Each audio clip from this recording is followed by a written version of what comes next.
Hello, everybody. Welcome to Coffee Time with Byron. I'm your host, Byron. This is episode number 92. Wow, eight more to 100. Who would have thought? Crazy. Right now we are broadcasting live on YouTube at Coffee Time with Byron. Available on all podcasting apps the following day: Anchor, Spotify, Google, iHeart, you name it, Apple. Who's Who Line of Podcast. So alongside me via StreamYard is former NFL player Marques Murrell. How are you tonight? Thank you for joining us. How y'all doing this evening? So I want to start off this before we get into your career. Obviously, we were talking earlier, and I've seen it in the background, obviously, and we talked about it before on Twitter when we first connected. What do you plan on doing with your cars? Do you plan on racing them, like professionally? What do you tend to do with all your cars that you're trying to? Yeah, you're trying to get them sponsored. What are you trying to do ultimately? Currently, my ultimate dream would be to own a funny car, NHRA Nitro funny car, and become a champion myself. Working on, in order for me to achieve that dream after football, I started selling cars to try to make money a lot faster. But at the end of the day, I ended up learning a skill and a trade at the same time. During the process. During my process of selling cars, I've always wanted to have a Series 7 license. And an opportunity also presented itself in the fixed income industry, which I was blessed enough to take it. I still work at the fixed income desk during the day. Sometimes during the day, may have to look for cars for people. But um, the biggest thing I had got the shop as soon as I got out of the league, just a place to house all my cars, the cars that I want to sell, and also work on the cars that I wanted to build.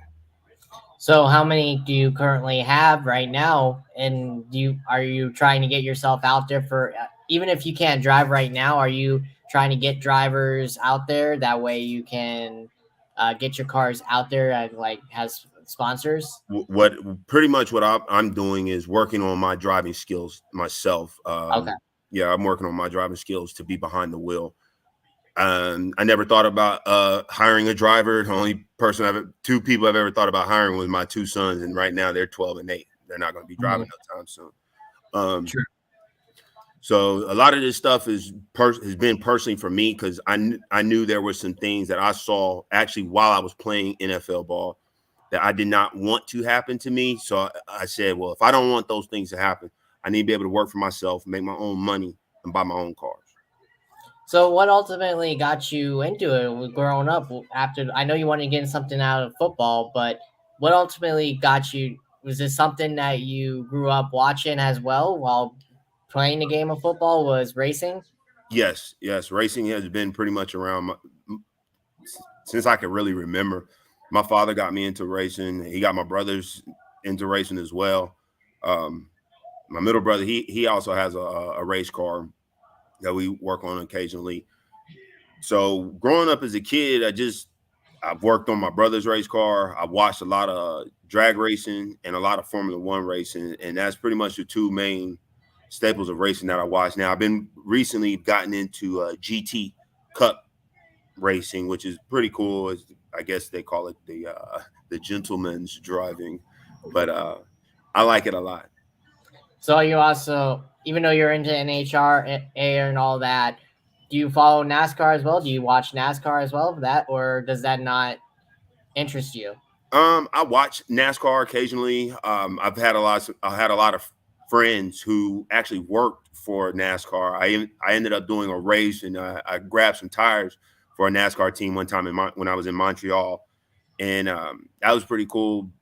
They asked if I wanted to come, but I already knew I wanted to do drag racing, so I didn't want to be trying to go NASCAR and then jump ship to go drag racing. I just rather stick with the drag racing, and once I'm there, I'll be there. Now, your brother also played in the NFL like you did. Uh, did he ultimately play longer, or did you play longer than he did? My brother actually had a long career. He played for 10 years in the league. I've only made it to my fourth year, and I was cut second week of my fourth year. So my fourth year doesn't even count.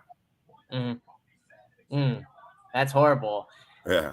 But hey, they say though what were you, a linebacker though? I was a That's linebacker slash pass rushing specialist. they say that's an average 3 years for your position. That's average pretty good though. It is From average, but with my situation, it was kind of weird at the end of the day. I always felt like there was some things on the backside that they could have just been upfront with me about versus trying to wait to the end and cut me and then bring me back later. That's neither here nor there. I could care less now. No, I know it's all said and done. You're happy now. You're doing what you're doing. You're Yeah, retired. So hey, it correct. is what it is. You're in a happy place now. You're Yes, going to be racing. you already know. That's it right there. So you get your first hint of college ball playing for Appalachian State. Take us through your college experience. How many years did you stay there? And going into the draft, before the draft, did you know you were going to go where you were at, compiling all those years that you did at Appalachian State? Um, by draft time, I thought I knew where I was going to go. For a minute, I thought I was going to be I thought I was going to be a Steeler, but then things happen. So starting out with college, I graduated high school in 2003. I did play my freshman year I did play my true freshman year, but I was predominantly special teams. I came in as a pass rusher on certain occasions, but there was a senior in front of me, so he pretty much got all the playing time, and I pretty much honed in a lot of my defensive skills on the special team side. Sophomore year, I was a starter. We lost not almost every game. We lost every road game my sophomore year. And within that, I would say a lot of us kind of gelled. We didn't like the way that situation happened. My sophomore year, for a lot of guys, was their junior year. So Mm-hmm. going into my junior year, I just remember how hard we all worked as a team. It kind of felt like a lot of players stayed on the mountain that year, and we all just kind of just kept training. And then when the season came, it was just like, I don't know, something happened. We just turned this light switch on. We won the national my junior year, and then my second year in my senior year was we won the national. But I will say during the playoffs, the first round of the playoffs. No, actually not before the first round of playoffs. We played Western Carolina 2 weeks or 1 week before the playoffs. Mm-hmm. We at least had 1 week time frame off, and I had sprained my ankle really bad. So I always felt like during that year, my senior year in the playoffs, I was just trying to make sure I do everything I can to not let nobody run past me on my side. I didn't really want no big plays. I do what I can, but my ankle it was pretty bad. Now, were you there for the because Appalachian State obviously is a small college, not Division 1, or was for a while until they beat that I think, what was it, Powerhouse Michigan, I think it was. What year was that? Were you there for that, or was that before your time? That was my rookie season, so I had already left. Okay, so you had already left. Okay.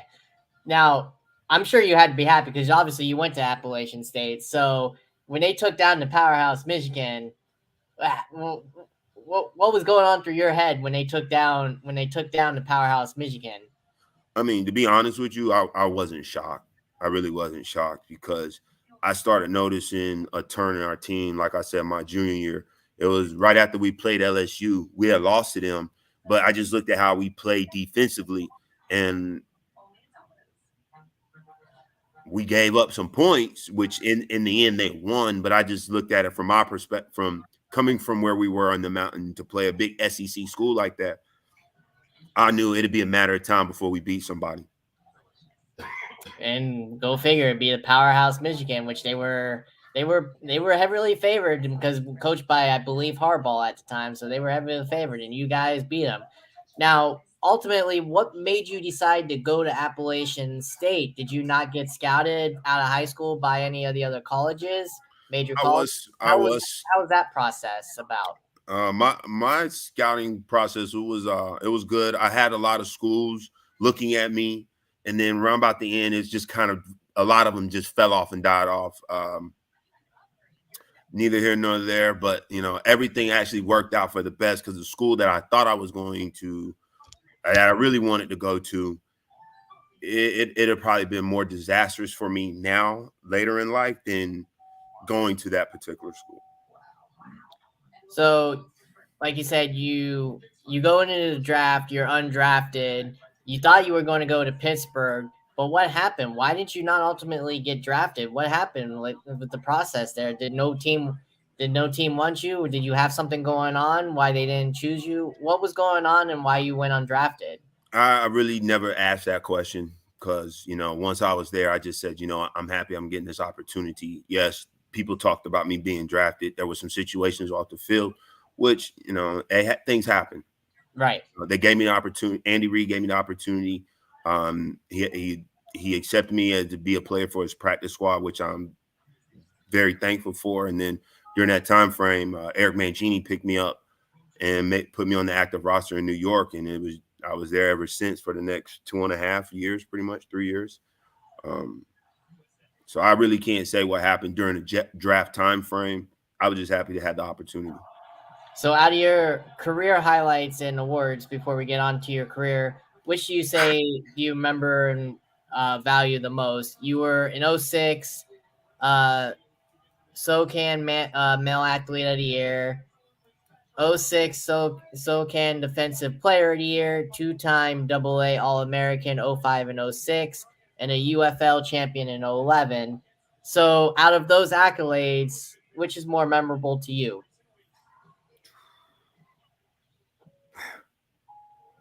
I would probably have to go with out of all of those accolades, winning a championship, just in general. Um, there's no other feeling like it. When you put your hard work in and you're able to get the individual awards, those are very. I'm very grateful for those. Is the best way to put it. But winning two of those national championships was just a feeling that it's almost indescribable. I know now, even when I go to certain meetings, NFLPA meetings, or go out to NFL parties, and somebody has a Super Bowl ring on, it's kind of like, I really wish I could have one of those, but not everybody gets one of those. And I knew I already would know that feeling if I did win the Super Bowl. And the closest I've ever been was just an AFC Championship game, though. Now, it looks like you're here. Your older brother, like you said, played 10 years, and your older brother got to play with the team that you played for, the Jets, from '93 to '97. Now, tell us what was going on through your head when you get told that you're going to play with the team that your brother played for. I, I was just more excited to get to New York. Really, I was kind of happy. Philly was a great city at the end of the day. I know they call it the city of brotherly love, and everybody kind of scrunch their face up sometimes, but I liked Philly a lot. Just being in New York, I just happened to be around more family members in New York, so it was kind of like feel like a homecoming to me, and a second homecoming to me. Now, let's go back to your Appalachian State career. Is there a title game or a game that you remember the most that you remember that you had the most accolades in that you remember? Man, a game that sticks out to me the most is when we played the Salukis. Brandon Jacobs was on their team at the time, and they had a backup running back. Jacobs had to come out the game for a little bit. I just remember they had a running back, and this guy was so fast. It was just night and day difference. And I remember in that game, it was kind of tight. And then there was some points that I had some personal fouls in the game, and I was like, okay, something got to happen. You got to make a play. Like for every flag you got to go back and get the play. And that's in the end, that's what happened. I remember I got two sacks, and I want to say I know I got a forced fumble, but I could have gotten a second forced fumble. I can't remember, and I do remember on one of them I tried to grab and scoop and score, and the guard was right there, and he was able to get me.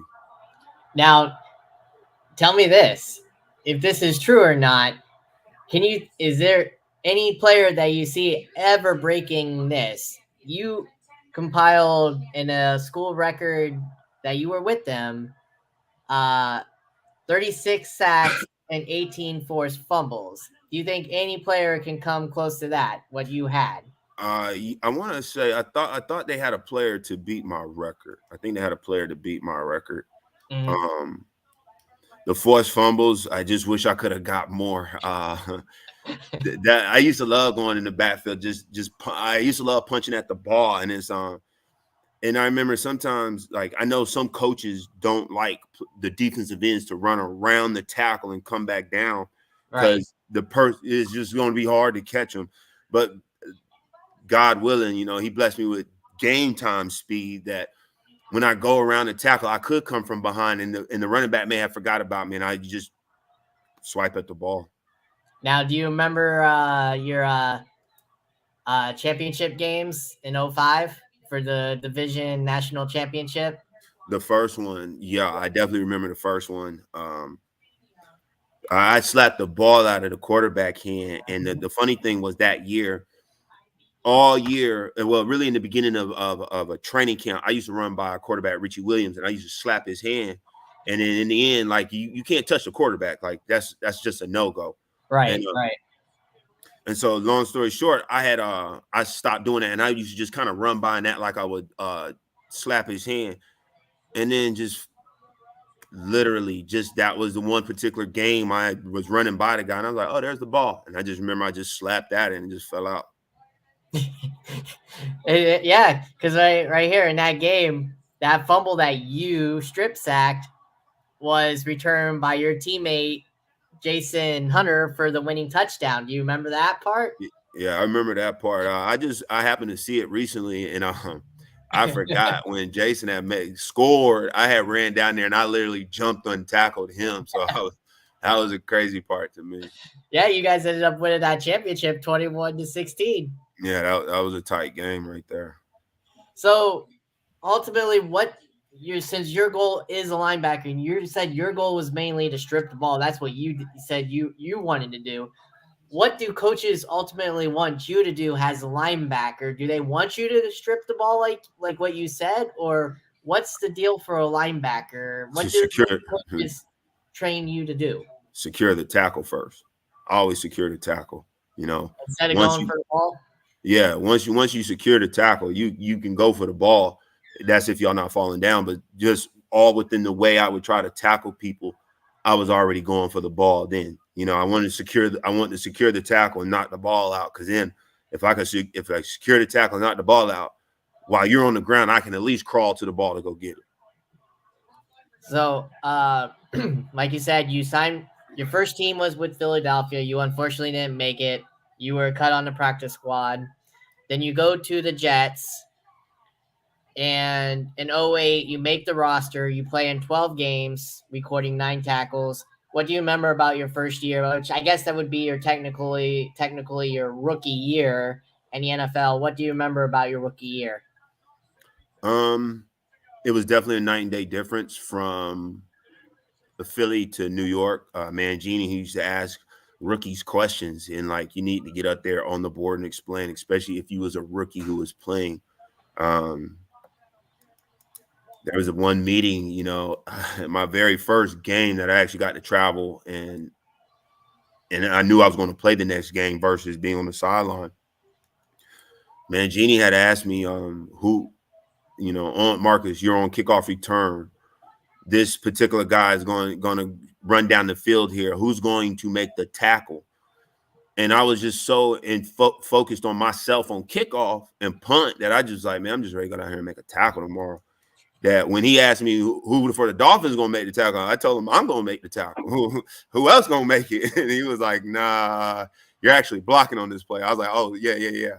And then I did get the answer right, which was a good thing. And I did go down the field the next day and get a tackle like I said I would. Now, unfortunately, in '09, you know where I'm going with this. I'm sure, unfortunately, you remember this. This was not one of your best moments. In a 16-13 overtime loss to the Bills, uh, you and Jets safety James. I hope I'm saying this right. Heady Bigdo. ball. Yeah, threw punches at the Bills tight end, and you guys get fined. Uh, I'm guessing they were talking crap that day. That's why you did No, what you that did. actually, most times when people get penalized, it's always a person who finishes the situation. So we had to finish something that my man had started. And at that time, I personally felt like I shouldn't even have been in the game. And I was having some eye issues and a head issue at that moment. And the guy decides he wants to start punching, beating on my head. So, Mm-hmm. two can play that game. And I even till the day, I still don't care. I don't blame you. I don't blame you. It's just weird how that played out. Like I don't think there was no track. I know you guys are bitter rivals, but It wasn't that was nothing dealing with rivals between Bills and Jets. That nothing. That was a one of their teammates, one of their players out of line, and we just need to get him back in line, and that's all that happened. basically your teammate was defending you because you like you said the Bills guy was punching you. Yeah, but the Bills guy better be happy I punched him because if I didn't hit him, Diggs was getting ready to knock his whole joint off his piece. So Yeah, yeah. But unfortunately, like you say, you get fined. Did you get fined by the NFL or just the mhm. team for that? You get fined by the NFL. Okay, because it says right here, coach fined you or something, but I don't see how. I don't think so because the NFL mainly handles all that. So I don't think. I Not don't all the time. Sometimes teams do have fines. really they do. Hmm. I did not know that. Yeah, so I you get thought it fined by was the always team. the NFL. You can get fined by the team in the NFL. Okay.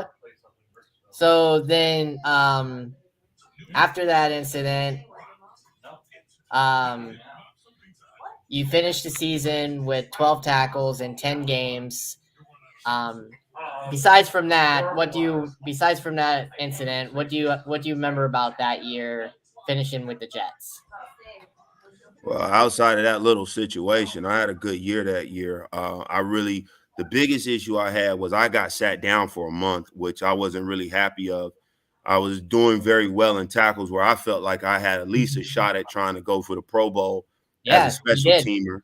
And I got sat down on some political stuff that I wasn't a fan of. And that's pretty much where I was like, okay, it's time for me to go.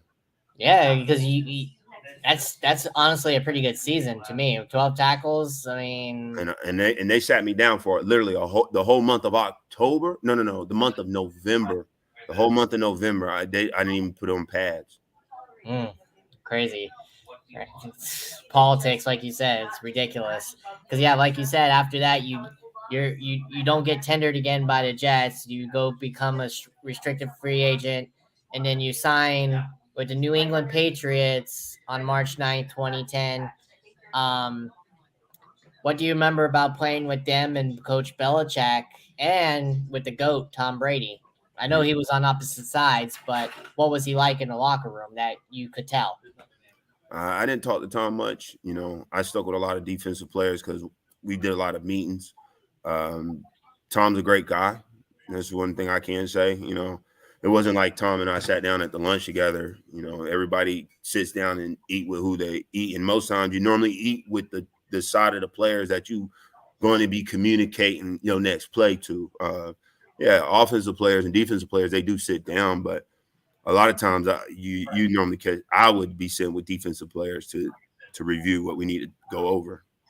And what was Belichick as a coach that your short little tenure there? What was he like? Because they say he's the goat coach. So I want. I don't know. I'm gonna just be honest with you. I refuse to speak on him. Okay. No worries. No worries. Not going to get there. Understandable. Um. So then they resign you in 2011 prior to the playoff game. Did you get to play? Did you get to play a snap that year with them after they resigned you? No, they just resigned me to try to squeeze information. That was the end of it. Okay. Okay. So then the following year in 2012, you signed a 2-year contract with the Montreal Alouettes. I think that's right. The Hmm. Canadian Football League.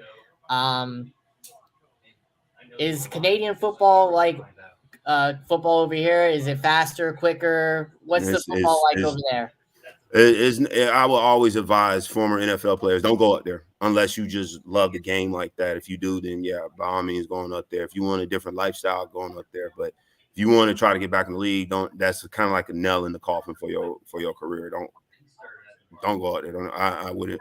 My agent tried to forewarn me against going up there, but I was just like, oh, I'm gonna You go. wanted to play, yeah. Yeah, I wanted to play. And I was like, shoot, I could see an opportunity coming back. And he was like, man, if you go out there and you get hurt, it's going to be party over. And that's exactly what happened. I went out there and got hurt. Now, your last game in the NFL, did you honestly know it was going to be your last? Like, as a player, I know a lot of players, their last game in any sport that I've had, they don't know whether or not, or some do, some don't, that they know it's going to be their last, some don't. Did you know it was going to be your last game in the NFL, or did you want to continue to try and make it back into the NFL? I did not know that was my last game. It dashed across my mind. The only thing I regret was not getting my jersey in '09 after the AFC game. That was the one thing I regret not taking with me. I have no clue what I was thinking about. I just took it off and tossed it in the bin like nothing was wrong. But no, that was it really. So no, I mean, yeah, a lot of guys they I would say a hand select few gonna know their last game. Yeah. Everybody else, they just part of the rest of the train ride. You get tossed off. So then after that, you what do you do after you retire from the game of football? Obviously, you said you go to you're with the players union. So is that what you ultimately did before you got doing the whole card thing? Is that what you did after you played? You went into the players uh, Association. association. Yeah. No, the Players Association was more recently. Okay. When I left New England, we moved back to North Carolina, and I started Murrell Motorsports. Hmm. I had to learn a lot. I watched one too many Storage War unit TV shows and thinking, oh, it's going to be easy to go grab cars and flip them. You watch Hmm. Gas Monkey or Fast and Loud real quick, and you think it's going to be like that when in reality it's far from that. You have to. There's such a large learning curve that I had to go through, which now, I enjoy the auto game. So, Speaking of those shows, because I've seen them myself, mine is like you said, Grease Monkey, that's my or Gas Monkey, that's my favorite one. And mhm. what do you have a specific favorite one you enjoy watching? I watch a lot of Street Outlaws. A lot of Street Outlaws. Who else do I watch? I've watched a little bit of Fast Cars and Dirty South. Trying to think who else. Um, if it's not that or the news, I don't really. I'm not able to get a lot of television in. Just the mere Mhm. fact of I'm going from sun up to sundown between the desk and the shop. So, are you still currently? Oh, actually, obviously you are. But uh, I know we briefly got into it before we got on air. So, what is your main job with the association? We briefly got into it, but what is it actually your main title that you do, and how many players or former players are with you doing what you do? We have a board of 5. We got president, vice president. Well, it could be a little bit more. President, vice president, treasurer, secretary, and sergeant of arms. I'm missing somebody. I think that's it. So it is just 5 of us. Um, I'm just a secretary. I kind of like it like that. I had an opportunity to run for president this past election, but I ended up electing. Uh, I put our president now. I put his name in for the Mhm. president role. So he took it, which was a good thing because I already know how my time is during the day. There's just some things I knew I would not be able to do. Right, you wouldn't be able to do it. Even if I was just pure autos all day long, even the auto game, sometimes it can get on auction days. Those can be long days, especially if you would have to physically go to the auction. That's one thing. Like nowadays, I don't do a lot of physical auction no more. If I go to the auction, I'm just going to go check a car the day before. Now, back to your time with the Jets. How close were you guys to making it to the playoffs with Rex Ryan? Because I know you had Mark Sanchez. You had some names. How close were you guys ultimately to making the playoffs in your time Uh, there? in '09, we made the playoffs. No, 2009, 2010, we made the playoffs with Rex Ryan his first year. That was predominantly Mangini squad. It was in '08, '09 time frame on Mangini squad. That was the year we had Favre, and it was like I was literally just telling somebody about this story the other day. I mean, we literally missed the playoffs by a touchdown, and that was it. Party was over. The following year, the team was pretty much still in contact. Mark Sanchez came in, and we went to the AFC Championship that year. And what's his name? Peyton Manning.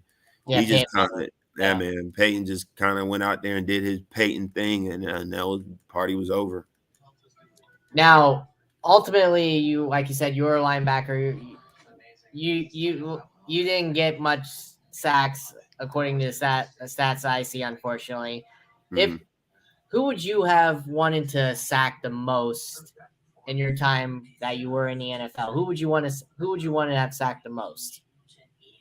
I just would want to have the most sacks out the whole league, because then you get to sack all the quarterbacks. Because I mean, having one specific person don't really do much for me. Having all the sacks is what you want, what I wanted.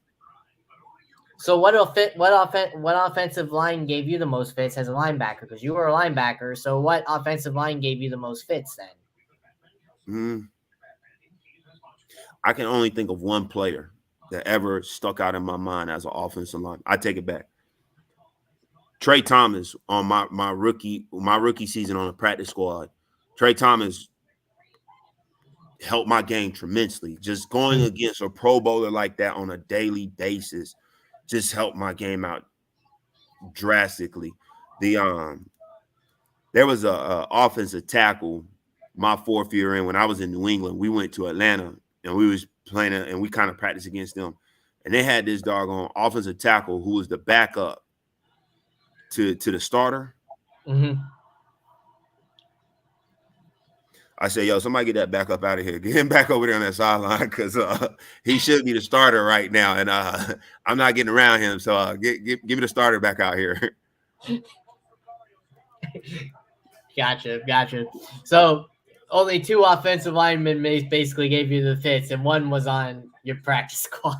Yeah, I mean, he was a Pro Bowler. And, Yeah. I just soaked up all the information he gave me about the game as a whole. Now, before you got into all this, did coaching ever come into your mind before you wanted to do any of this? Did coaching ever come in your head that you wanted to coach? No, not I already knew I never wanted to coach. I used to watch how long they would be in there, and I'm just like, nah, not for me. I like in college, I used to be able to go to the drag strip a lot, but once I made it to the league, a lot of the racing that I normally would go and hang out at, I was too far away from home, and it wasn't the same going to a drag strip on a Friday night, in English Town. It's not the same as a drag strip night in Fayetteville on Freaky Friday. Yeah, very true. So let's get into some current NFL. We were talking off air. Uh, the Tyreek deal that shocked me, but then again, honestly, no, it didn't because he's seen what all the other wide receivers are getting. Devontae Adams, who went to the Raiders for like guaranteed 20-25 mil a year. Um Cooper, who went to the Browns for almost the same price. I mean, so this doesn't surprise me that he wanted to play. How did this trade? Did this trade feel like the same as you, as me? It was like you didn't see it coming, or I mean, at all. Like, To me, I mean, honestly, I'm not shocked. I mean, I've seen stuff like that before, even when I, for the little bit of time I was with Andy, he's willing to shake it up. You know, I'm glad he was able to leave and go get paid. That's the biggest thing. You worked all your life since a little child to get to this part of your career. This is your first career. You should be trying to recoup the most money as possible because this same opportunity is not going to come back around. Even if you are a coach, the money just won't be this. You'll make good money, but it just won't be the same. Yeah. Now, looking at that team and Tua, do you think? I know Tua's been hurt. This is why we talked about off air. Tua's been hurt, but do you think he'll get back to his college form and will basically throw to Tyreek? Because honestly, I think if Tyreek don't get his catches, he's going to be a diva because he's so used to Patrick Mahomes throwing to him 20, 30 times a game, and he got like 15 or 20 catches for more than 200, at times 150 to 200 yards, which is say. Now, do you think Tua can do that and make him happy? All right, two things. One, I hope Tyreek's not a diva, and at the end of the day, even if he don't get as many catches there with Tua, the next thing is I would never want to see Tua in a college form. He's at that NFL level now where Tyreek is a man he's very shifty down bottom. He can get rid of the ball quickly. Obviously in the NFL, you're gonna get rid of the ball fast as you can. So once you got two defenders on one with Tyreek, okay, now somebody else is open. Let's toss him the ball. So I feel confident in Tua, but I just hope it all works out. I hope I'm saying his name right. You are Tua, yeah. I hope so too. I mean, I like Tua coming out of college. So I mean, I'm hoping it all works out well. They win. But yeah, like we also talked about earlier, it's just I'm kind of glad you didn't want to get into coaching after seeing years of football that I've seen and how they do the coaches. The NFL does the coaches. I'm kind of glad you didn't decide to get into coaching because it's ridiculous how they do the coaching. They don't give. it's ridiculous. Don't you agree? There's a lot of hours involved with coaching. Those are just some hours that I knew I didn't want to be part of. And there's no human possibly way I can be a coach and go drag racing. Yeah, I don't blame you for that. It's exactly. Now let's talk about another team, your Jets. I know Zach Wilson is their quarterback. Just so you know, I know you didn't know that. Just so you know, what do the Jets need to do? I know you've been watching the game, and the Jets have been horrible, horrible, horrible. What on the blue hell do they have to do to get better? Seriously, what do they need to get better?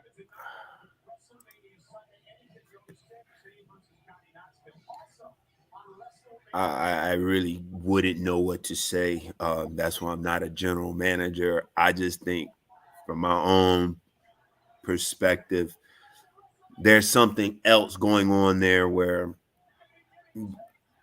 the Jets have given away more Super Bowls than any other team I know out here. So Yeah. I wish we could get it together. Sooner or later we will. I mean, when Herm Edwards was the coach there, that was pretty good. I mean, Rex did a good job. Mangini did a good job. I played for Mangini. Others may think different, but I thought Mangini was a good coach. And when Pete Carroll was there, he did a really good job with the Jets. And it's like, the Jets have always had these opportunities, but it's just like there's something small there that don't to help them get over the hump. Do you think it's because of management and ownership? Do you think that's a possibility? Everything's a possibility. I agree. It's got to be something. Now let's talk about another one in coach, like you said, Andy Reid. We got into him. Can you see them winning another Super Bowl because the teams I think now have gotten the formula to beat Patrick Mahomes and the Chiefs, as we've seen in last year with the Bucks, how they totally beat down Mahomes in the offensive line with their defense. Do you think they can win another Super Bowl? Because I think the blueprint has been given right now of how to beat them, and I think the league is following in that.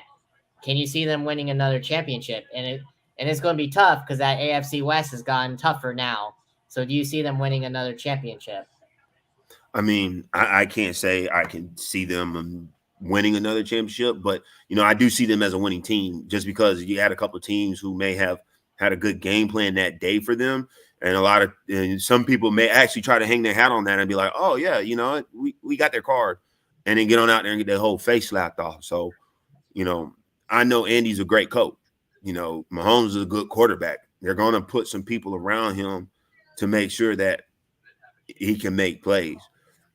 My thing is, as long as the defense keep people out the end zone, shoot, they're gonna win. Yeah, yeah. Uh, Now there's a lot of rumor mill and talk out there, possibly with the Seahawks.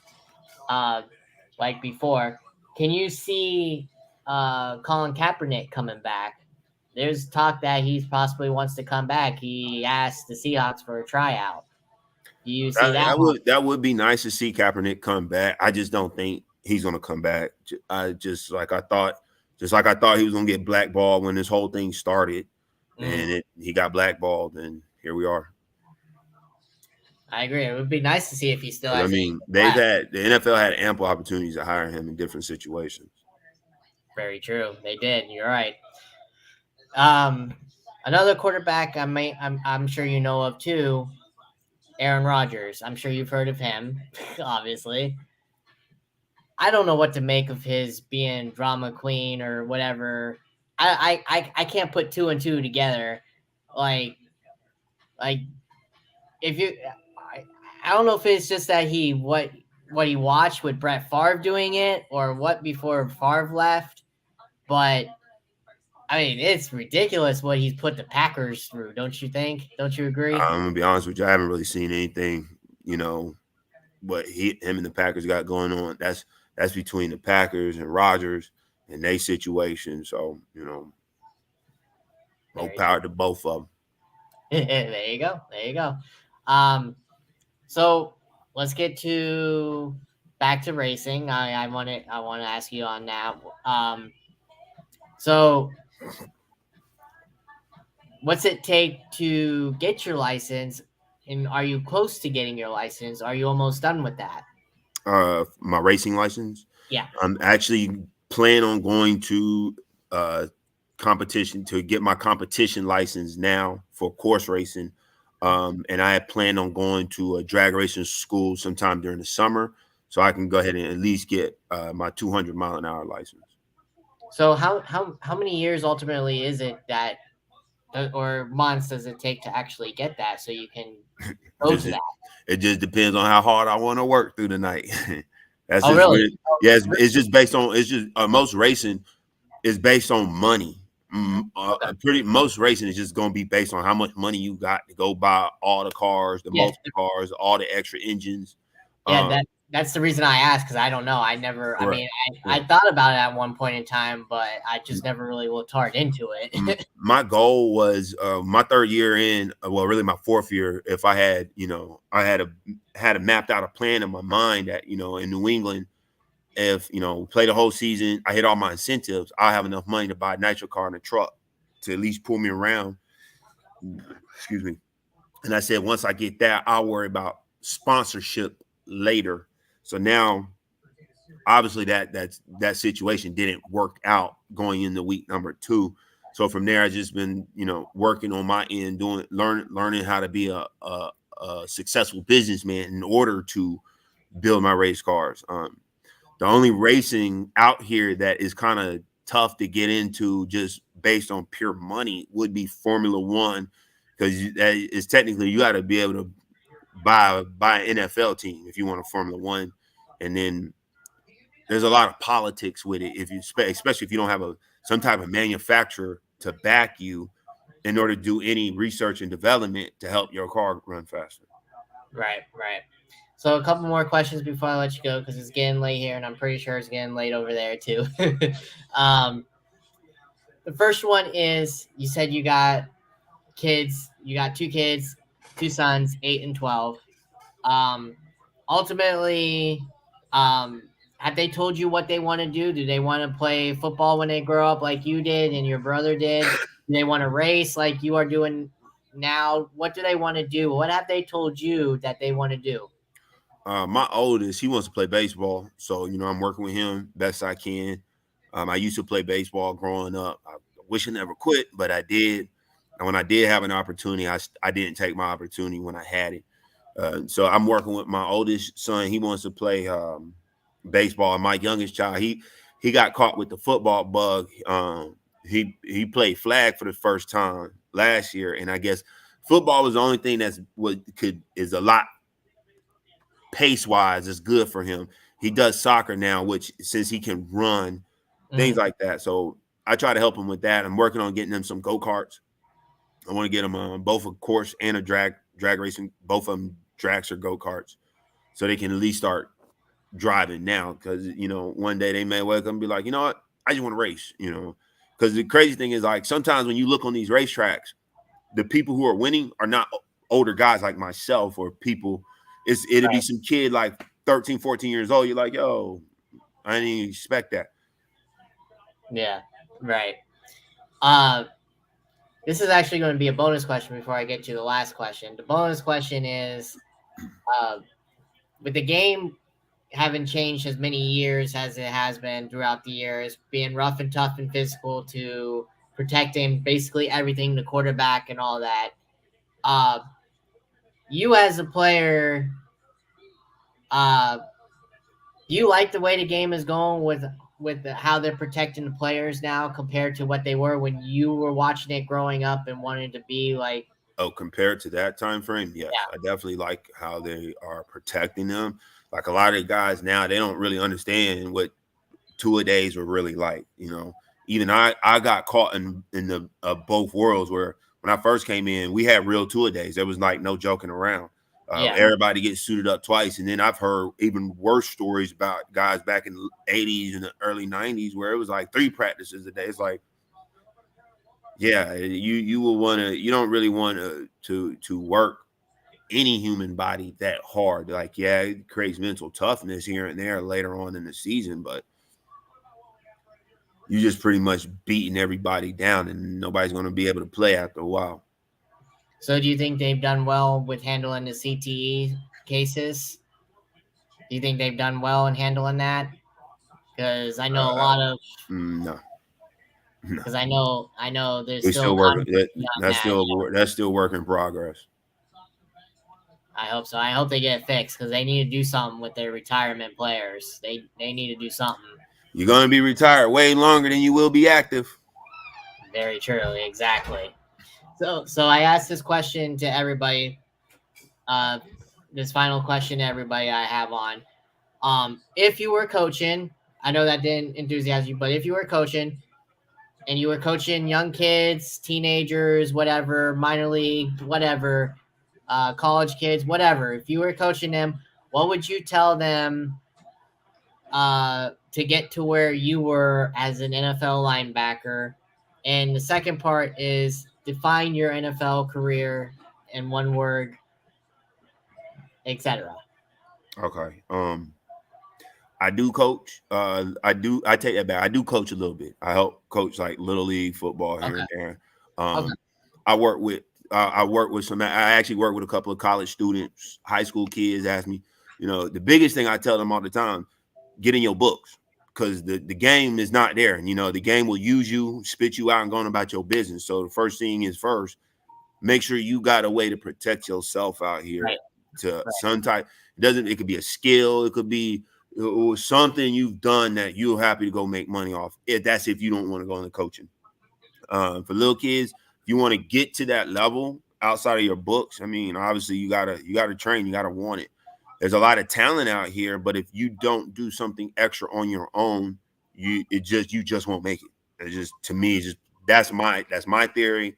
May not be true for everybody, but everybody that I've ever come across in the league, they've all had to do some type of extra work that somebody else just didn't want to do.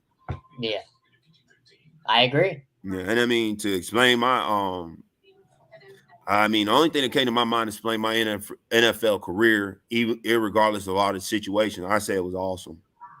There you go. I couldn't have said any better. It was awesome. Yeah. Yeah, even though it didn't go as you would have liked, couldn't have said any better. You lived your dream, and you lived the average career of an NFLer. So Yeah, I wouldn't say it was. I mean, I wouldn't say it was average. If time wise, which is just time is just an illusion, you know, it may correlate to some guys, but everybody career is completely different. yeah, I mean, everybody career is different. That's the most insane thing about the NFL. It's like everybody's the same, but everybody's is individually different, even though you're all interconnected. yeah, I agree. You're right. Couldn't have said any better. I thank you for your time. It was Appreciate you having fun. me. No problem. You're more than welcome to come on anytime you want. I'm going to, like I said, I'm going to send you the episode as soon as we're done here, so you can post that as well. Awesome. Um, and like I said, if you can help me out, I'm always looking for more interviews. So if you know any players, other players that you played with, hell, even if your brother wants to come on, you can ask him too. Regardless, whatever. I mean, I'm always looking for interviews. So definitely, it was fun. I had a blast, and I hope you did as well. It was good. It was good, and good luck to you, man. Good I luck to appreciate you it. with the racing. I hope Thank it you. all goes well, and I hope to Oh, it see will. you. I hope to see you on TV Oh, sometime. you're gonna see me on Thursday through Sunday here soon. Watch. There you go. There you All go. right. That's what I hope to see. Good luck to you. All All right. right. Thanks, Brian. You have a good one. You too. All right. Thank you. Have a good night.